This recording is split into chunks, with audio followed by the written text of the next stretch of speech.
In today's video, I'm going to teach you how to create a free Jira account. To get started, open your preferred web browser.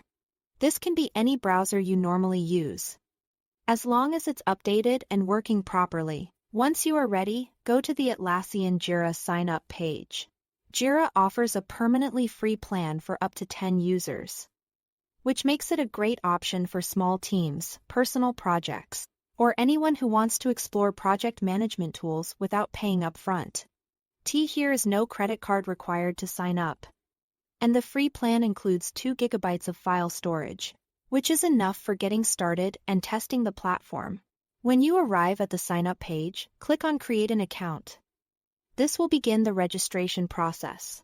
At this point, you will be asked to enter your work email address. If you prefer, you can also continue using an existing Google, Microsoft, Apple, or Slack account. This can make the process a little faster, especially if you want fewer passwords to manage.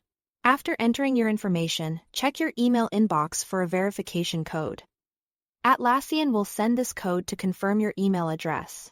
Open the email, copy the code, and paste it into the verification field on the sign-up page. If the email doesn't show up right away, give it a moment and check your spam or junk folder just in case. Next, create a secure password and enter your full name. Try to choose a strong password that's easy for you to remember but difficult for others to guess. This helps keep your account secure from the start. Once that's done, you will be asked to choose a unique subdomain name for your team's Atlassian workspace.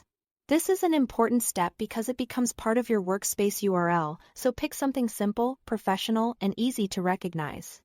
If the name you want is already taken, try a small variation until you find one that's available. After that, Jira may ask you a few quick questions about your role and your team. These questions help personalize your setup, but if you'd rather move faster, you can skip them and go straight to your dashboard. And that's it. Thanks for watching.